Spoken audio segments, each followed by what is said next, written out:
Hello दोस्तों, स्वागत है आप सभी का हमारे यूट्यूब चैनल स्टडी विद जीवन में।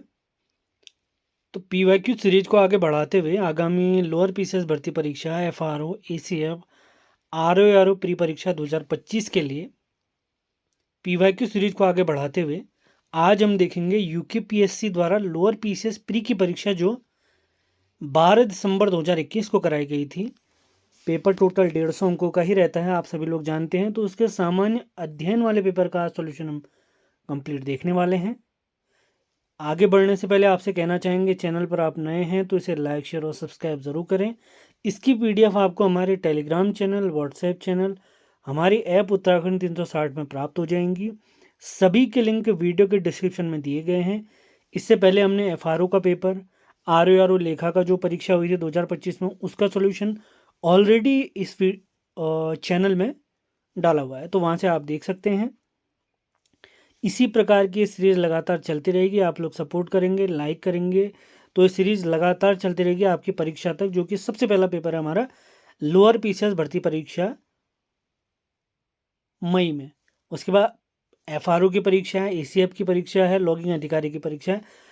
तो पीवाईक्यू सीरीज का कितना बड़ा रोल है आप सभी जानते ही हैं। आज का पेपर जो हम देखने वाले हैं, कंप्लीट सॉल्यूशन देखेंगे सामान्य अध्ययन का। उसमें भी ये मान के चलिए 30 से 40 सवाल डायरेक्टली यूकेपीएससी द्वारा पूछे गए हैं और अधिकतर सवाल इसमें जीएस वाला जो भी देखेंगे आप पीवाईक्यू के ही हैं। तो पीवाईक्यू सीरीज का बहुत बड़ा रोल रहता है हमारे यूकेपीएससी में। तो सेशन को लाइक और शेयर ज़रूर करना है। तो देख लेते हैं आज का पेपर। सबसे पहले इसका एनालिसिस देख लेते हैं, उसके बाद सॉल्यूशन करेंगे। तो यूकेपीएससी की जो प्री परीक्षाएं होती है उसमें आप जानते ही हैं, रीजनिंग तो 50 अंकों की रहती है। तो इसमें अगर प्योर रीजनिंग की अगर मैं बात करूं तो लगभग ये मान के चलिए 44 सवाल पूरे कंप्लीट रीजनिंग के ही थे। 5 से 6 सवाल बेसिक मैथ्स के थे और बिल्कुल हल्की फुल्की कैलकुलेशन आपको आती है तो आप पूरा पेपर कर सकते हैं। और इस बार आप जानते हैं 2021 में जो लोअर पीसीएस भर्ती परीक्षा थी और जो अभी है उसका प्री का सिलेबस बिल्कुल भी चेंज नहीं हुआ। प्री का तो आयोग का कंप्लीट सेम ही रहता है, भले आरओ की बात करें या आप लोअर पीसीएस की बात करें। एफआरओ, एसीएफ इत्यादि में थोड़ा सिलेबस में हल्का फुल्का चेंज रहता है। 95% तो सभी एग्ज़ाम जो प्री करवाता है यूकेपीएससी उनके सिलेबस सेम ही रहते हैं। अब इस पेपर के कंप्लीट एनालिसिस की तरफ हम जाएं तो आप जानते हैं यूकेपीएससी द्वारा एक नई नियमावली बनाई गई है कि उनकी जो प्री परीक्षा होगी 150 अंकों की, उसमें 1/3 वो पूछेंगे उत्तराखंड। तो 150 का 1/3 होता है 50, तो 50 अंकों की उत्तराखंड, 50 अंकों की रीजनिंग, उसके बाद 9 अंकों का साइंस, 1 अंक की कंप्यूटर देखने को मिली थी। उसके बाद इतिहास की अगर मैं बात करूं, एक बार फिर से यूकेपीएससी ने इतिहास में आधुनिक भारत पर ज़्यादा जोर दिया है। 8 अंकों का इतिहास पूछा गया। करंट अफेयर की बात अगर मैं करता हूं, 10 से 12 सवाल आपको करंट अफेयर, राष्ट्रीय अंतर्राष्ट्रीय करंट अफेयर्स के मिले थे। और उत्तराखंड के भी 10 सवाल आपको देखने को मिले थे। जो उत्तराखंड वाला पोर्शन था उसमें पॉलिटी के 10 सवाल, जियोग्राफी के 9 सवाल और इकोनॉमिक्स के 4 सवाल देखने को इस परीक्षा में मिले थे। तो करंट अफेयर और पीवाईक्यू सीरीज की अगर मैं टोटल इसमें बात करूँ तो पीवाईक्यू के लगभग 40 के आसपास इसमें सवाल थे और करंट अफेयर्स के इसमें टोटल सवाल थे 20 सवाल, 20 से 25 सवाल के बीच में थे, जिसमें राष्ट्रीय अंतर्राष्ट्रीय करंट अफेयर्स और उत्तराखंड करंट अफेयर्स शामिल था। तो करंट अफेयर की फ्री वीडियो सीरीज हमारे यूट्यूब चैनल पर चलती है। स्टडी विद जीवन हमारे चैनल का नाम आप जानते हैं।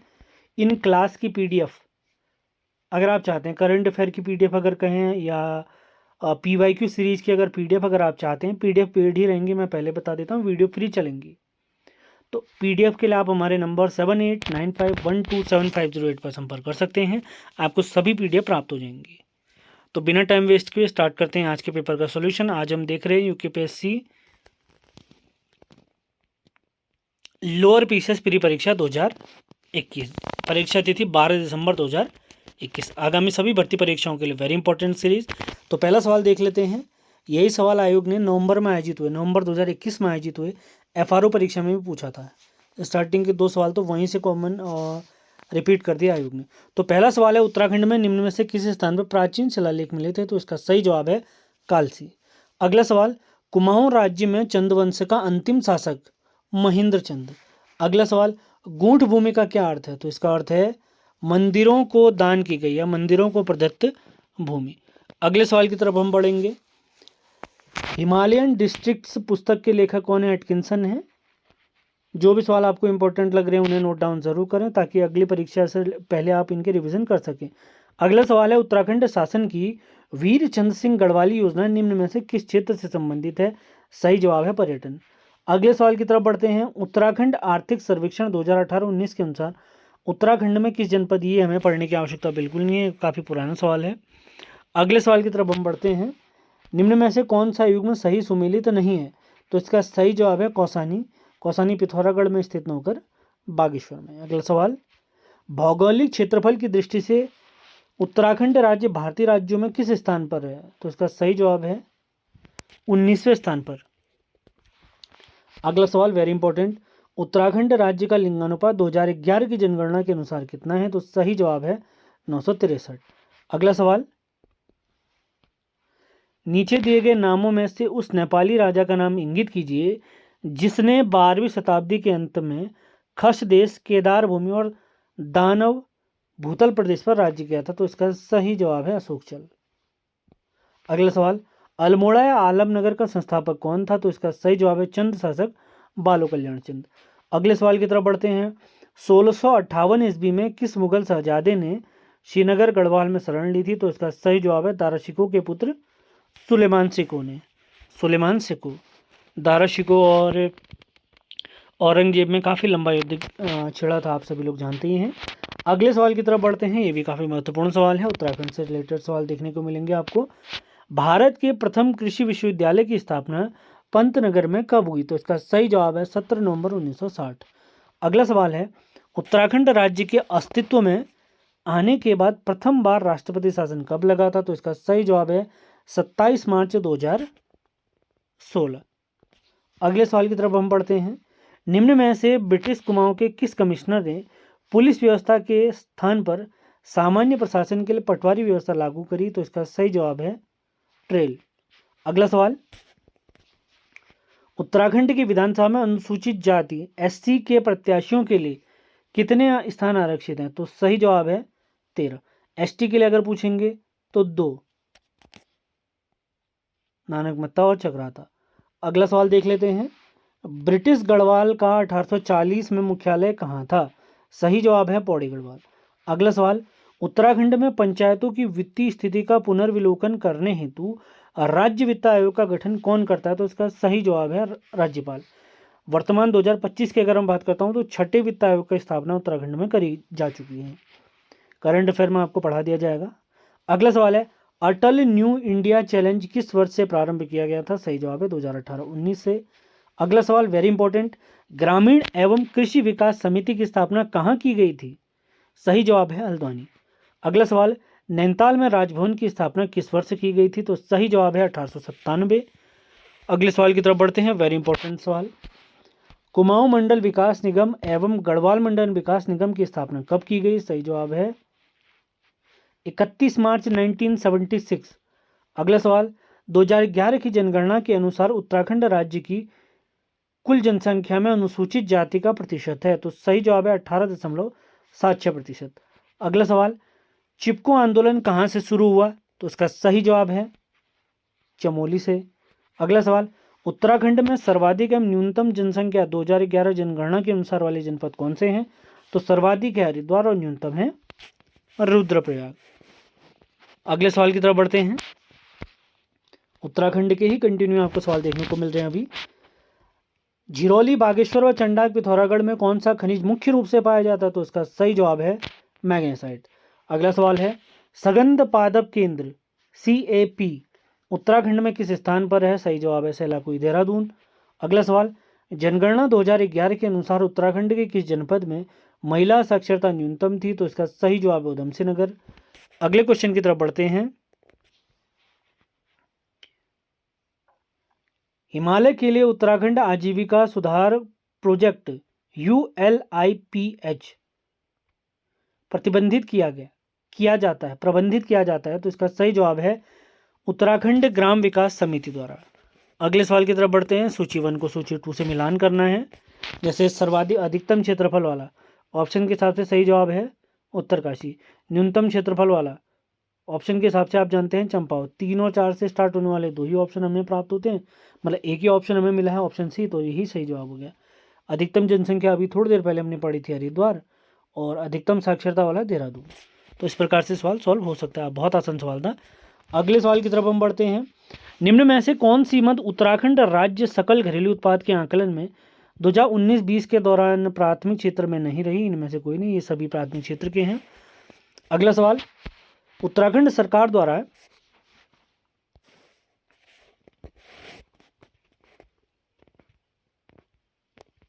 अगले सवाल की तरफ हम बढ़ते हैं।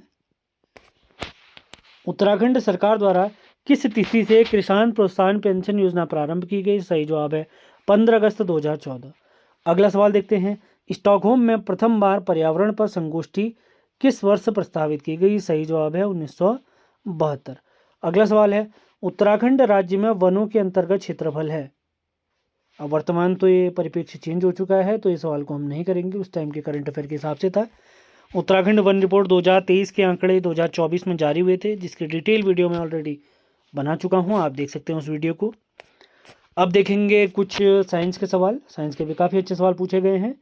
निम्न में से किस कारण से आसमान नीला दिखाई देता है? तो इसका सही जवाब है प्रकाश के प्रकीर्णन से। अगला सवाल है, प्रथम ट्रांसजेनिक जंतु का नाम क्या है? Dolly is the right answer. अगला सवाल, निम्न में से कौन एक वाष्पशील कार्बनिक यौगिक नहीं है? तो इसका सही जवाब है हाइड्रोक्लोरिक अम्ल यानी HCl। अगला सवाल है, निम्न में से कौन सा एक ऑपरेटिंग सिस्टम नहीं है? तो ऑप्शन के हिसाब से सही जवाब है जावा, क्योंकि जावा क्या है? एक प्रोग्रामिंग लैंग्वेज है, सन माइक्रोसॉफ्ट द्वारा बनाई गई। अगला सवाल साइंस का, डायोड का उपयोग किया जा सकता है? राइट आंसर है प्रत्यावर्ती धारा को एक दिशा धारा में बदलने के लिए। अगला सवाल, निम्न में से कौन सा सल्फर डाइऑक्साइड प्रदूषक का सर्वोत्तम सूचक है? तो इज द राइट आंसर शैवाल यानी लाइकेंस। अगला सवाल, एग्जैक्ट आंसर तो हमें इसका प्राप्त नहीं हुआ, फिर भी मैं आपको बता दूंगा, आप लोग ढूंढ सकते हैं, अगर आपको पता है तो कमेंट बॉक्स में 41वें सवाल का आंसर आप दे सकते हैं। क्वेश्चन है, यूरिक अम्ल नामक नत्रजनी अवशिष्ट उत्सर्जित किया जाता है पक्षियों द्वारा भी और छिपकली द्वारा भी? अब मेरे हिसाब से डी ऑप्शन इसका सही होना चाहिए। अगर आयोग डी नहीं देगा तो बी जरूर देगा, आपने देख लेना है, बता देना है आपने जो भी आंसर होगा। प्रसिद्ध समाचार पत्र इंडियन ओपिनियन किसके द्वारा प्रारंभ किया गया था? महात्मा गांधी द्वारा किया गया था, बिल्कुल सही जवाब है। दक्षिण अफ्रीका में इसको प्रारंभ किया था उन्होंने। अगला सवाल है, शिक्षा की वर्धा योजना किसके द्वारा प्रस्तावित थी? तो उसका सही जवाब है महात्मा गांधी द्वारा। साइंस के सवाल की तरफ बढ़ते हैं। एक अनावृत बीजी की पत्ती में 16 गुणसूत्र हैं, इसके भ्रूणकोश में कितने गुणसूत्र होंगे? इसका आंसर मुझे नहीं मिल पाया, जिसको पता है 44वें सवाल का आंसर बता सकता है। अगले सवाल की तरफ बढ़ते हैं। फिरोमोन्स उदाहरण है, किसके उदाहरण है? बाह्य हार्मोन्स के। अगले सवाल की तरफ बढ़ते हैं। आइसोटोनिक घोलों में समान होते हैं उनके, ये सवाल आप लोगों के लिए होमवर्क है, कमेंट बॉक्स में इसका आंसर आपने देना है। 46वां सवाल साइंस का सवाल है। अब कुछ करंट अफेयर के सवाल हैं, उनको देख लेते हैं। कुछ सवाल जो इंपॉर्टेंट लगे वो आपको बता दे रहा हूँ, अन्य मैं नहीं कराने वाला हूँ। 16वें प्रवासी भारतीय दिवस की थीम क्या थी? सही जवाब है आत्मनिर्भर भारत में योगदान। अगला सवाल, सन 2020 में हिंदी कविता के लिए साहित्य अकादमी पुरस्कार से किसे सम्मानित किया गया था? अनामिका करना चाहे तो आप याद कर सकते हैं। जैसे 2021 में पूछा गया था दिल्ली के वर्तमान राज्यपाल कौन है? तो ये ऑप्शन हम करेंगे नहीं, क्योंकि ये सवाल वर्तमान में चेंज हो चुका है, मतलब इसका आंसर चेंज हो चुका है। अगला सवाल 2020-21 में फिक्की के अध्यक्ष से पूछे गए हैं, तो ये वर्तमान परिप्रेक्ष्य में आप देख लें। अगला सवाल इंपॉर्टेंट हो सकता है, कौन से खिलाड़ी टोक्यो पैरालंपिक में एथलेटिक्स में स्वर्ण पदक जीता? तो सही जवाब है सुमित अंतिल। 2020 के जो टोक्यो ओलंपिक थे या टोक्यो पैरालंपिक थे, कोरोना की वजह से उनका आयोजन किया गया था 2021 में, तो उसी क्रम में भारत के एक पैरा एथलीट सुमित अंतिल ने स्वर्ण पदक जीता था, इसी वजह से मैंने सवाल कराया है। बाकी करंट अफेयर के सवालों की इतनी आवश्यकता है नहीं। अगले सवाल की तरफ बढ़ते हैं, सीधे 55वें सवाल की तरफ। भारत में विद्युत तार का जनक किसे कहा जाता है? डलहौजी को कहा जाता है। अगला सवाल, एओ ह्यूम की वह जीवनी लेखक कौन था जो बाद में कांग्रेस का अध्यक्ष भी बना? विलियम बेटरबर्न है कांग्रेस का 2 बार अध्यक्ष बनने वाला एकमात्र यूरोपीय है, ये भी आपने याद रखना है। अगला सवाल है, तिनकठिया अनुबंध का संबंध किस आंदोलन से है? सही जवाब है महात्मा गांधी का पहला आंदोलन चंपारण सत्याग्रह। अगले सवाल की तरफ बढ़ते हैं। अब हमारे पॉलिटी के सवाल देखने को मिल रहे हैं। न्यायालय निम्न में से किस रेट के द्वारा किसी व्यक्ति को वह पद धारण करने से रोक सकता है जिसके लिए वह अधिकारी नहीं है? तो इसका सही जवाब है अधिकार पिछा लेख, आर्टिकल 32 के तहत और आर्टिकल 226 के तहत रिट जारी करने के अधिकार दिए गए हैं। अगला सवाल है, निम्न में से कौन सी एक नियामक संस्था है? तो सही जवाब है SEBI, securities and exchange board of India 1988 का, और सेबी एक्ट है 1992 का, याद रखेंगे। अगला सवाल, भारत के संविधान का कौन सा अनुच्छेद जिला नियोजन समिति का प्रावधान करता है? सही जवाब है आर्टिकल 243 ZD। पॉलिटी के नेक्स्ट सवालों की तरफ बढ़ते हैं। 124वां संवैधानिक संशोधन अधिनियम निम्न में से किससे संबंधित है? सही जवाब है EWS आरक्षण से, यानी आर्थिक रूप से पिछड़े वर्गों से रिलेटेड। अगला सवाल, किस संवैधानिक संशोधन द्वारा 12वीं अनुसूची को भारतीय संविधान में सम्मिलित किया गया? 74वें संविधान संशोधन के द्वारा।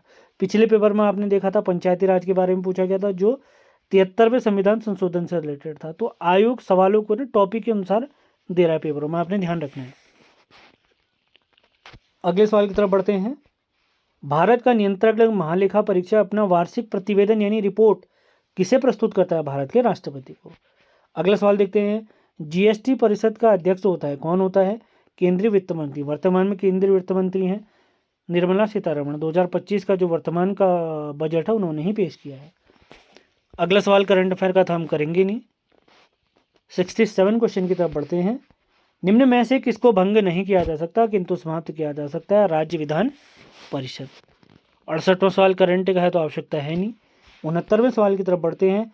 खुले बाजार की क्रियाएं निम्न में से किस नीति की विशेषता है? मौद्रिक नीति, बिल्कुल सही जवाब। अगला सवाल, राष्ट्रीय खाद्य सुरक्षा मिशन शुरू किया गया था 2007-8 में। अगला सवाल है, तेंदुलकर प्रविधि के आधार पर वर्ष 2011-12 के लिए भारत की गरीबी दर क्या थी? सही जवाब है 21.92%। अब भूगोल के सवाल हम देखेंगे। निम्न में से सर्वोत्तम श्रेणी का कोयला कौन सा है? सही जवाब है एंथ्रासाइट। अगला सवाल, निम्न में से कपास की फसल हेतु कौन सी मिट्टी सर्वाधिक उपयोगी है? बिल्कुल सही जवाब है काली मिट्टी। अगला सवाल, जनगणना 2011 के अनुसार भारत की साक्षरता दर? सही जवाब है 74.04%। अगला सवाल है, मुख्य केंद्रीय क्षेप किसे पृथक करता है? तो सही जवाब है बृहद हिमालय और लघु हिमालय को। अगले सवाल की तरफ बढ़ते हैं। निम्न में से कौन सी संवैधानिक संस्था है? तो सही जवाब है भारत का निर्वाचन आयोग। अगला सवाल, सरकारी आयोग का कार्य था, मुख्य कार्य क्या था? केंद्र राज्य संबंधों का पुनरीक्षण करना। अगला सवाल करंट अफेयर का था तो इसकी आवश्यकता बिल्कुल नहीं थी। अगले सवाल की तरफ बढ़ते हैं। निम्न में से कौन सा जोड़ा सही नहीं है? तो दो जोड़े इसमें सही नहीं है, कुमाऊं हिमालय वाले और नेपाल हिमालय वाले। दोनों की नदियां गलत गलत दी हैं, सही नहीं हमसे पूछा गया था। अगला सवाल है, निम्न दर्रों को पश्चिम से पूर्व की ओर व्यवस्थित कीजिए। तो इसका सही जवाब है सबसे पहले जोजिला, उसके बाद शिवकीला, उसके बाद है मुलिंगला, उसके बाद जिलेपला और लास्ट में आता है बोमडिला। बोमडिला कहाँ है? अरुणाचल प्रदेश में, सबसे पूर्व में। अगले सवाल की तरफ बढ़ते हैं। निम्न में से कौन सी दक्षिण भारत की सबसे ऊंची चोटी है? सही जवाब है अनामुडी। अगला सवाल, उत्तराखंड राज्य की सबसे ऊंची चोटी नंदा देवी पश्चिमी। पिछले पेपर में आपको याद होगा FRO का जो पेपर हमने सॉल्व करा था उसमें पूछा गया था, और दूसरी सबसे ऊंची चोटी जो कि कामेर थी। अगला सवाल, उत्तराखंड राज्य में निम्न में से किस जिले का भौगोलिक क्षेत्रफल सबसे अधिक है? ऑप्शन के हिसाब से सही जवाब है उत्तरकाशी। सभी 13 जिलों में कहेंगे तो उत्तरकाशी दूसरे नंबर पे आता है। अगला सवाल है, अलकनंदा की कौन सी सहायक नदी कर्णप्रयाग में मिलती है? सही जवाब है पिंडर, कर्णप्रयाग यहाँ पर बनता है। अगला सवाल है, हिमालय फ्रंटियर ट्रस्ट स्थित है, कहाँ पर स्थित है? गंगा मैदान और शिवालिक के मध्य। अगला सवाल, 2011 की जनगणना के आधार पर निम्नलिखित जिलों का जनसंख्या के आधार पर आरोही क्रम में लिखिए। तो सही जवाब है ऑप्शन नंबर सी, आरोही माने बढ़ता हुआ क्रम। पहले सबसे कम वाला देखेंगे, सबसे कम है रुद्रप्रयाग, उसके बाद आता है चंपावत, उसके बाद आता है बागेश्वर और उसके बाद आता है उत्तरकाशी। अगला सवाल है, 2001 से 11 के बीच उत्तराखंड में जनसंख्या वृद्धि दर कितनी रही थी? सारे ऑप्शन बिल्कुल गलत हैं। अगला सवाल है, सही जवाब इसका देना है आपने। 87वें क्वेश्चन का सही जवाब आपने देना है। अगला सवाल है, उत्तराखंड में सर्वाधिक नगरीकृत जिला? सही जवाब है देहरादून। अगला सवाल है, माता टीला बहुउद्देशीय परियोजना निम्न में से किस नदी पर है? वेरी इंपॉर्टेंट सवाल, सही जवाब है बेतवा नदी। अगले सवाल की तरफ बढ़ते हैं। किस नदी के मुहाने पर एलियाबेट द्वीप है? इसका सही जवाब है नर्मदा। 91वां सवाल देखते हैं। जनगणना 2011 के अनुसार भारत में प्रति 1000 पुरुष महिलाओं की संख्या कितनी है? तो इसका सही जवाब है 943। अगर आसपास वाला ऑप्शन देखेंगे तो 40। वैसे सवाल डिलीट हो जाना चाहिए। उस साल बहुत सारे सवाल डिलीट भी किए थे आयोग ने। अगला सवाल है, उत्तराखंड के जनमानस पर सर्वाधिक व्यापक प्रभाव किस संप्रदाय का पड़ा? तो सही जवाब है शैव संप्रदाय, वैष्णव संप्रदाय। अगला सवाल, निम्न में से कौन सी एक लोकगाथा नहीं है? सही जवाब है हारुल। हारुल एक नृत्य है। अगला सवाल, निम्न में से किस जनपद में इल्जात्रा लोक नाट्य का आयोजन किया जाता है? सही जवाब है पिथौरागढ़। अब कुछ अंतिम सवालों की तरफ हम बढ़ रहे हैं। सेशन आपको पसंद आ रहे हैं तो इन्हें लाइक और शेयर ज़रूर करें, नए हैं तो सब्सक्राइब भी करें। ये PDF आपको हमारे टेलीग्राम और व्हाट्सएप चैनल के माध्यम से प्राप्त हो जाएगी, जिसका लिंक इस वीडियो के डिस्क्रिप्शन में दिया गया है। अगला सवाल है, निम्न स्थानों में से कहाँ दुर्योधन और कर्ण की पूजा की जाती है? नैटवार उत्तरकाशी में, बिल्कुल सही जवाब। अगला सवाल, 96वें सवाल का मुझे आंसर प्राप्त नहीं हुआ, आप लोग बता सकते हैं। निम्न में से किस जाति की गणना हिमालय की प्रागैतिहासिक जातियों में नहीं की जाती है? सभी तो प्रागैतिहासिक ही हैं, अब देखते हैं। अगला सवाल है, तालेश्वर ताम्रपत्र में किस राजवंश और राजधानी का पता मिलता है? सही जवाब है पौरव वंश और राजधानी ब्रह्मपुर। अगले सवाल की तरफ बढ़ते हैं। सूची 1 को सूची 2 से मिलाना है।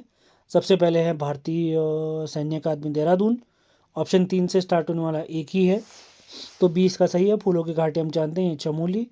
उसके बाद भारत हैवी इलेक्ट्रिकल लिमिटेड आप जानते ही हैं हरिद्वार। उसके बाद पिंडारी हम जानते हैं बागेश्वर। तो इजी सवाल था। अगला सवाल, 99 सवाल का आंसर ही मुझे प्राप्त नहीं हुआ, आप लोगों ने ज़रूर बताना है कमेंट बॉक्स में। 4-5 सवाल आप लोगों के लिए कमेंट बॉक्स के लिए हमने तैयार किए हैं, ज़रूर बताना है आपने। निम्न में से ब्राह्मणों की कौन सी उपजाति के स्थान पर आधारित नहीं है? शायद जोशी हो सकता है यहाँ पर। अगला सवाल है, निम्न में से कौन सी जनजाति उत्तराखंड से संबंधित नहीं है? तो इसका सही जवाब है बैगा। तो इसी के साथ UKPSC PYQ सीरीज के तहत UKPSC लोअर पीसीएस भर्ती परीक्षा 2021 जो दिसंबर 12 तारीख को आयोजित की गई थी 2021 में, उसका कंप्लीट सामान्य अध्ययन के पेपर का सॉल्यूशन हमने कर दिया है। ये पूरा पेपर आपको सामान्य अध्ययन और रीजनिंग के साथ हमारे टेलीग्राम चैनल और व्हाट्सएप पर प्राप्त हो जाएगा। रीजनिंग के सवाल आप देख सकते हैं किस प्रकार से पूछे गए हैं। पिता पुत्र वाले सवाल भी हैं, श्रेणी के सवाल भी हैं, कोडिंग डिकोडिंग के सवाल भी हैं, सीरीज वाले सवाल भी आपको देखने को मिल रहे हैं, और क्रम व्यवस्था वाले सवाल भी हैं, और रेलगाड़ी के सवाल भी देखने को मिल रहे हैं आपको, श्रृंखला वाले सवाल भी हैं, और कैलेंडर के सवाल भी आप देख सकते हैं, दिशा वाले सवाल, ये डायग्राम वाले सवाल आप देख सकते हैं, कोडिंग डिकोडिंग एक बार फिर से आ गया, दिशा वाला सवाल, समय वाला सवाल आप देख सकते हैं, एक बार फिर से कैलेंडर वाले सवाल आ गए हैं, और फिर ये कोडिंग डिकोडिंग है, उसके बाद लुप्त संख्या है, और अनुपात समानुपात वाले सवाल हैं, विषम संख्या पूछना है, और ये डायग्राम वाले सवाल आप देख सकते हैं। मतलब बेसिकली बहुत ही इजी पेपर ये था रीजनिंग के हिसाब से भी अगर देखें तो। एक बार मैं फिर से आप लोगों को कह देता हूँ, हर वीडियो में आपको बताता हूँ, UKPSC प्री परीक्षा जैसे लोअर पीसीएस RURO ACF है FRO है, उनमें रीजनिंग के 50 अंकों के सवाल पूछे जाते हैं। तो रीजनिंग के फ्री वीडियोस के link, complete reasoning free videos का लिंक अगर आप चाहते हैं, जैसे आगामी UKPSC की सभी भर्ती परीक्षाएं जिसमें 50 अंकों की रीजनिंग होगी, और UKSSC की आगामी 100 नंबर की जो भी भर्ती परीक्षाएं होती है कॉमन सिलेबस वाली, उसमें भी 10 अंकों की रीजनिंग पूछी जाती है। तो कंप्लीट रीजनिंग आपकी उस बैच से समाप्त हो जाएगी। तो फ्री यूट्यूब बैच से आप जुड़ना चाहते हैं तो इस नंबर पर आप संपर्क करें। कंप्लीट बैच आपको मैं शेयर कर दूंगा, अपनी सुविधा के अनुसार आप पूरा वीडियो कभी भी देखें कभी भी समाप्त करें, ये आप पर डिपेंड है। तो PDF इत्यादि प्राप्त करने के लिए, रीजनिंग के लिंक प्राप्त करने के लिए, कोई भी महत्वपूर्ण जानकारी के लिए आप इस दिए गए नंबर पर मैसेज कर सकते हैं। केवल मैसेज करें 7895127508।